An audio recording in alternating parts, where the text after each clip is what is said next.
क्या एक एकदम परफेक्ट और आदर्श व्यवस्था बनाने के लिए किसी शासक को अपनी आत्मा का एक हिस्सा हमेशा के लिए खत्म करना पड़ता है? ये बहुत ही गहरा सवाल है। बिल्कुल।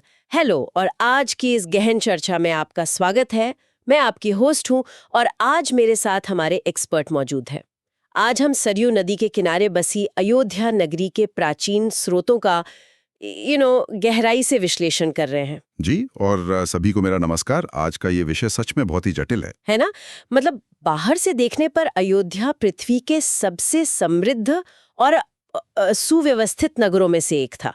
न्याय का पहिया बिल्कुल सटीक घूम रहा था। बिल्कुल सटीक। लेकिन आज की हमारी इस गहन चर्चा का जो मुख्य उद्देश्य है वो ये है कि हम इस महागाथा की ऊपरी सतह को हटाकर देखें, ये समझे कि राम राज्य जैसी परिपूर्ण व्यवस्था के पीछे कितनी बड़ी व्यक्तिगत त्रासदी छिपी थी। सही बात है, और कितने कठोर निर्णय लिए गए थे। एकदम सही। आज हम सिर्फ जादुई अस्त्रों या राक्षसों की कहानियों पर बात नहीं करेंगे। हाँ, वो तो सिर्फ एक हिस्सा है। हमारे स्रोत आज हमें सत्ता के उस स्वरूप और राजधर्म के उस भारी बोझ की ओर ले जाते हैं जहाँ व्यक्तिगत जीवन और सार्वजनिक कर्तव्य के बीच का टकराव इंसान को भीतर तक तोड़ देता है। चलिए इसे थोड़ा विस्तार से समझते हैं, क्योंकि ये केवल एक प्राचीन कथा नहीं है। मतलब ये संकट प्रबंधन, मनोविज्ञान और राज्य कला का एक बहुत ही जटिल विश्लेषणात्मक अध्ययन है। ये एक बहुत ही सटीक और आवश्यक दृष्टिकोण है। हम अक्सर अयोध्या की उस भव्यता को तो देखते हैं, हाँ, लेकिन उस भव्यता को बनाए रखने की जो कीमत थी उसे नजरअंदाज कर देते हैं। बिल्कुल। देखो, इस पूरी गाथा की शुरुआत ही एक बहुत बड़े राजनीतिक और संवैधानिक संकट से होती है। हाँ। राजा दशरथ की संतानहीनता केवल एक वृद्ध पिता का व्यक्तिगत दुख नहीं था। मतलब वो एक सत्ता का संकट था। बिल्कुल। एक राजशाही व्यवस्था में एक स्पष्ट उत्तराधिकारी का ना होना आहत सत्ता के एक भयानक शून्य को जन्म देता है। जिससे गृह युद्ध हो सकता है। हाँ, या कोई बाहरी आक्रमण भी हो सकता है। तो राजधर्म के अनुसार राजा का ही ये प्राथमिक कर्तव्य है कि वह सत्ता के हस्तांतरण को सुरक्षित करे। अच्छा, तो मतलब जो पुत्रेष्टि यज्ञ था, हाँ। वो केवल एक धार्मिक अनुष्ठान नहीं था। एकदम सही। वो अयोध्या की राजनीतिक स्थिरता को बचाने का एक अंतिम और हताश प्रयास था। और इसके परिणाम स्वरूप जब चारों भाइयों राम, भरत, लक्ष्मण और शत्रुघ्न का जन्म होता है, तो वो केवल परिवार का विस्तार नहीं था। नहीं, वो एक चरमराते हुए प्रशासनिक ढांचे को वापस खड़ा करने की नींव थी। और यहीं से वो ढांचा मजबूत होना शुरू होता है। स्रोत बताते हैं कि राम बचपन से ही अत्यंत संयमित और गंभीर थे। जी बिल्कुल।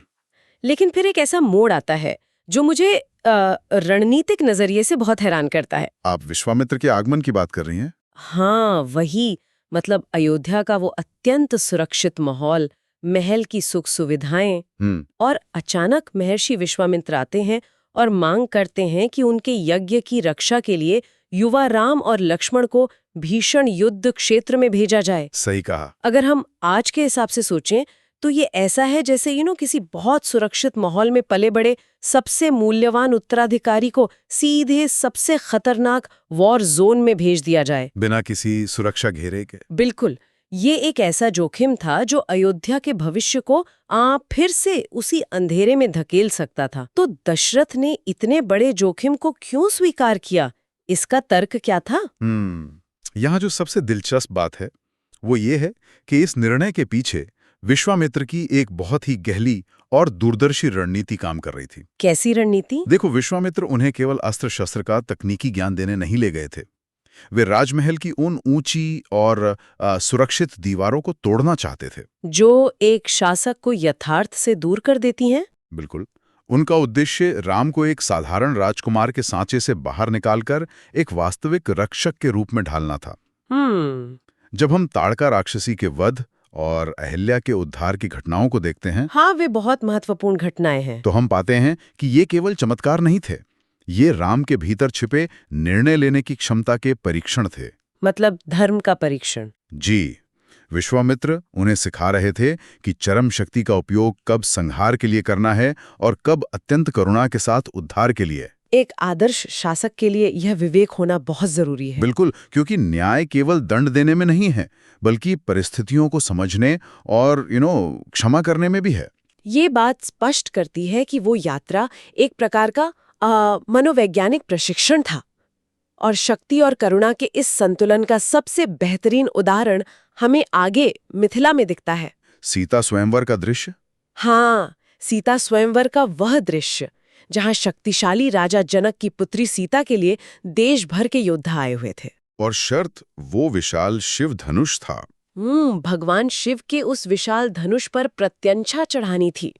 स्रोत स्पष्ट करते हैं कि वहां आए बड़े बड़े राजा उस धनुष को हिला तक नहीं पाए, क्योंकि वे वहां अपने अहंकार का प्रदर्शन कर रहे थे। बिल्कुल, लेकिन राम का व्यवहार वहां पूरी तरह से अलग था। वे वहां कोई शक्ति प्रदर्शन करने नहीं गए थे। एकदम शांत। हाँ, बिना किसी उत्सुकता या दर्प के अत्यंत सहजता से उस धनुष को उठाना और तोड़ देना, ये मुझे बताता है कि वास्तविक शक्ति तब सबसे अधिक प्रभावी होती है जब वह पूरी तरह से अहंकार रहित हो।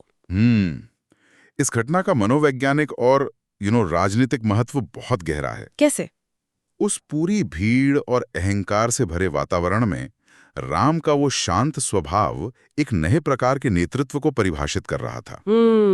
राजा जनक को भी ठीक यही एहसास हुआ कि सीता जैसी तेजस्वी और अत्यंत बौद्धिक कन्या के लिए ऐसा ही शासक योग्य है जो अपनी शक्ति का दास ना हो। बिल्कुल, बल्कि शक्ति जिसकी दास हो। शिव धनुष का टूटना केवल एक वैवाहिक शर्त नहीं थी, तो और क्या था?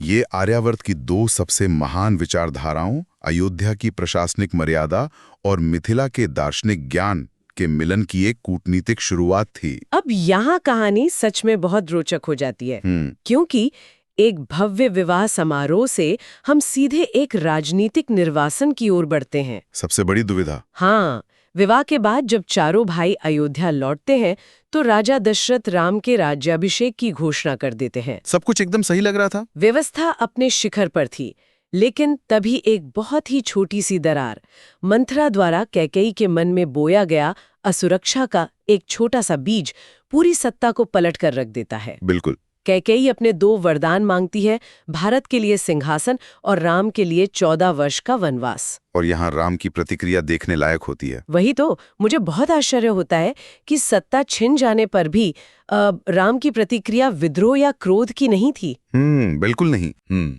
वे जिस संयम के साथ स्थिति को संभालते हैं, वो केवल पिता की आज्ञा का पालन नहीं लगता।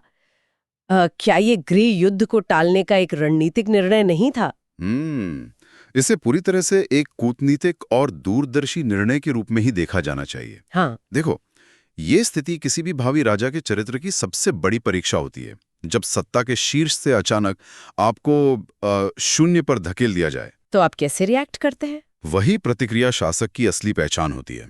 राम ने ये भांप लिया था कि यदि वे इस समय अड़ गए तो अयोध्या 2 गुटों में बढ़ जाएगी और एक भयानक रक्तपात होगा। बिल्कुल। इसलिए उन्होंने उस पूरे राजनीतिक पतन को एक पुत्र के कर्तव्य का आवरण पहना दिया, ताकि राज्य की अखंडता बनी रहे। ये बहुत ही गहरा था। लेकिन इस पूरी घटना में नेतृत्व का एक और बहुत ही असाधारण मॉडल भरत के रूप में सामने आता है, जिसकी चर्चा अक्सर कम होती है। भरत का वो मॉडल सच में राज्य कला का एक मास्टर क्लास है। जब भरत को इस साजिश का पता चलता है तो वे उस राज्य को पूरी तरह अस्वीकार कर देते हैं। जी। लेकिन राज्य को अस्वीकार करने से सत्ता का वह शून्य फिर से पैदा हो सकता था, जिससे बचने के लिए कभी पुत्रेष्टि यज्ञ हुआ था। बिल्कुल। भरत वन जाकर राम को लौटाने का प्रयास करते हैं, और जब राम अपनी मर्यादा के कारण नहीं लौटते तो भरत राम की चरण पादुका लाकर सिंहासन पर रख देते हैं। एक बहुत ही अनोखा प्रयोग। हाँ, अगर राजनीतिक विज्ञान की दृष्टि से देखा जाए तो ये अनुपस्थिति में सत्ता का संचालन या परोक्ष शासन का एक अत्यंत परिष्कृत तंत्र था। राजा शारीरिक रूप से वहां नहीं है, लेकिन उसकी चरण पादुकाओं ने उस तख्ता पलट को अधिक पूरी तरह से अवैध घोषित कर दिया, और साथ ही प्रशासन को बिना किसी बाधा के चलने का एक वैध आधार दे दिया। एकदम सही। यह विश्लेषण इस घटना की वास्तविक गहराई को सामने लाता है।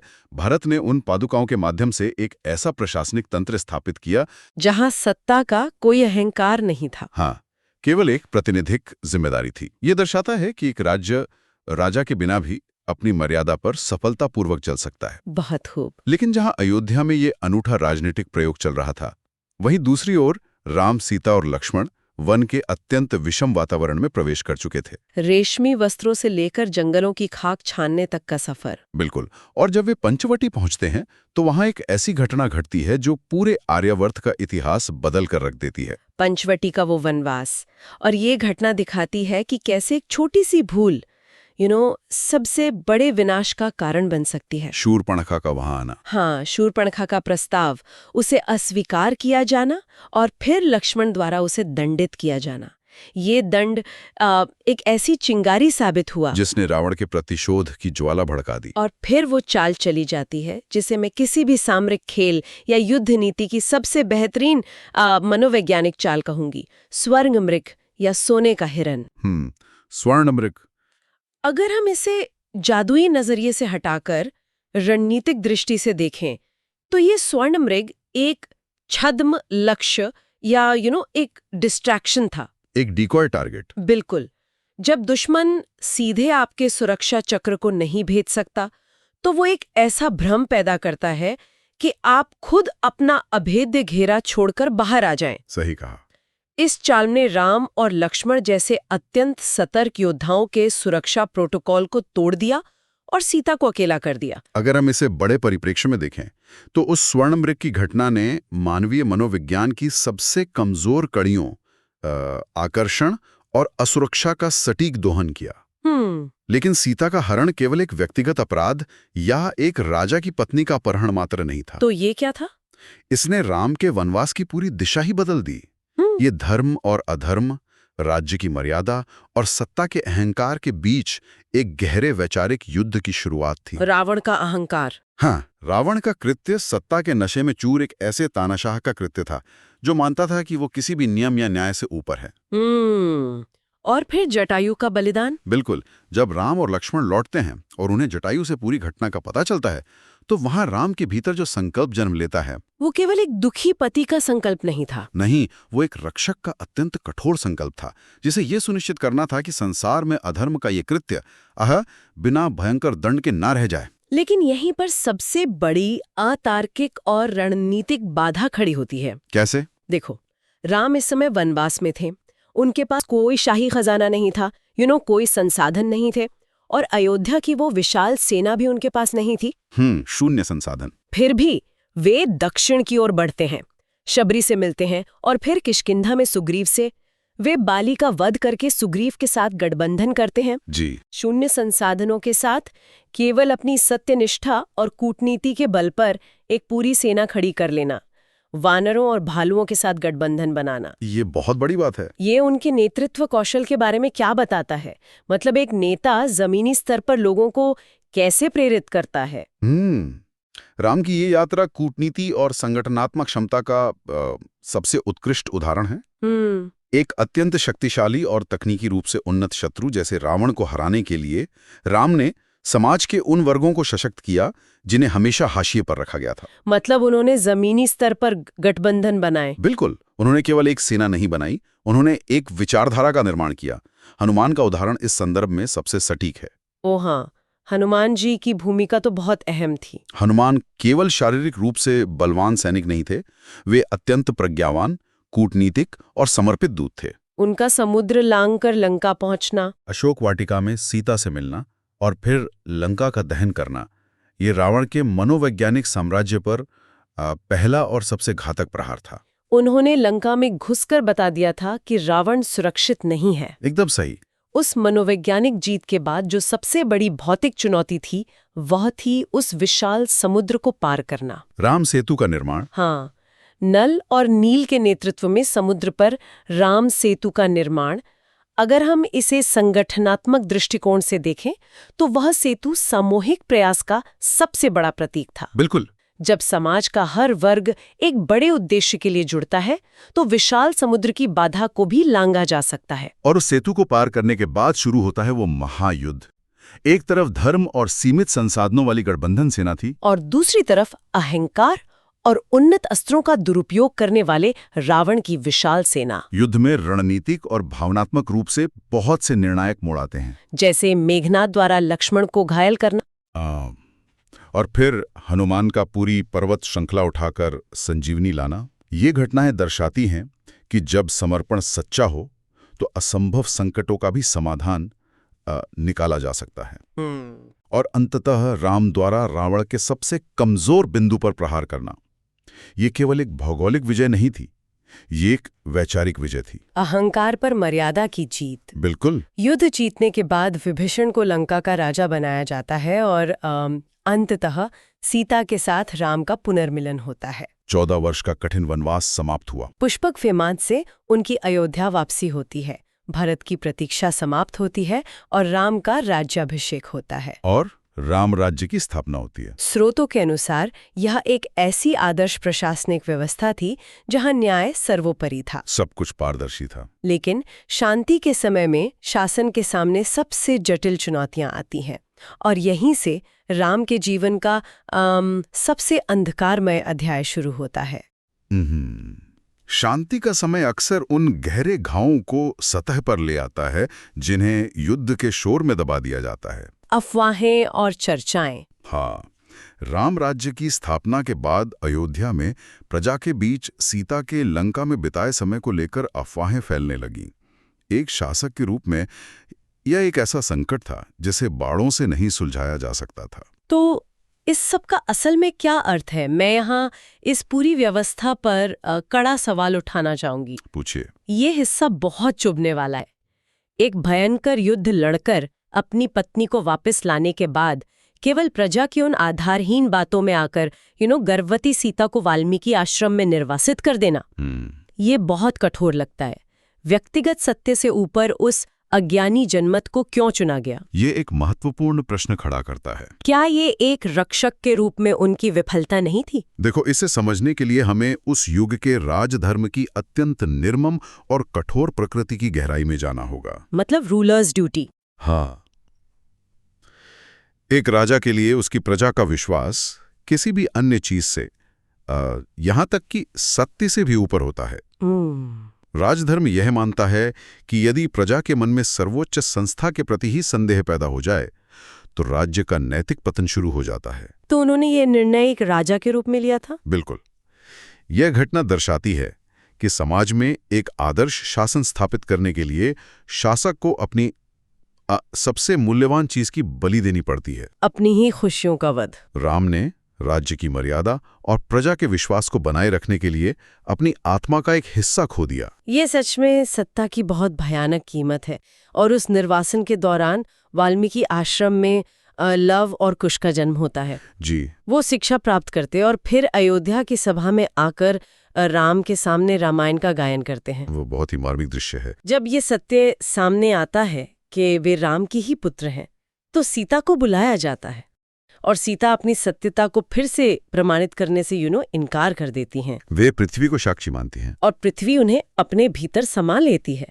ये सीता का अंतिम विद्रोह था जो बताता है कि न्याय की भी एक सीमा होती है। राम के लिए ये ऐसा नुकसान था जिसकी कोई सत्ता भरपाई नहीं कर सकती थी। और फिर राम अंततः सरयू में प्रवेश कर अपना जीवन समाप्त करते हैं और अपने दिव्य रूप में लौट जाते हैं। इस गाथा का ये अंत हमें बताता है कि राम की ये यात्रा केवल अस्त्र शस्त्र की नहीं थी। ये सिद्ध करती है कि कर्तव्यों का निर्वहन एक निरंतर चलने वाला यज्ञ है जिसमें आपको अपनी इच्छाओं की आहुति देनी पड़ती है। सीता का धरती में समाना उनकी गरिमा का प्रतीक था और राम का शेष जीवन एक ऐसे शासक का जीवन था जिसने दुनिया को न्याय देने के लिए स्वयं को एक अंतिम दंड दे दिया था। इस पूरी गहन चर्चा को समेटते हुए मैं बस यही कहूंगी कि हमारे आज के स्रोतों ने ये स्पष्ट कर दिया है कि ये महागाथा केवल आदर्शों की एक सरल कहानी नहीं है। बिल्कुल नहीं। ये इस बारे में है कि अपने सिद्धांतों और कर्तव्यों पर टिके रहने की असली कीमत कितनी भारी हो सकती है। जो भी व्यक्ति कभी अपने पेशेवर कर्तव्यों और व्यक्तिगत जीवन के बीच फंसा है वो इस दर्द को समझ सकता है। हाँ, वो राम और सीता के इन अत्यंत कठिन चयनों के भारी वजन को महसूस कर सकता है। महानता उन असहनीय विकल्पों का सामना करने में। तो आज की इस चर्चा का अंत हम एक ऐसे गहरे सवाल के साथ करते हैं जिस पर हमारे श्रोता खुद सोच सकें। जी। अगर एक आदर्श शासन और पूर्ण न्याय स्थापित करने के लिए एक शासक को अपना पूरा व्यक्तिगत जीवन और परिवार हमेशा के लिए दांव पर लगाना पड़े, तो क्या राम राज्य जैसी परिपूर्ण व्यवस्था वास्तव में उस शासक के लिए एक अंतहीन व्यक्तिगत त्रासदी है, ये सच में सोचने वाली बात है। बहुत ही गहरा विचार है। आज की इस गहन चर्चा में हमारे साथ जुड़ने के लिए धन्यवाद। मिलते हैं अगली बार।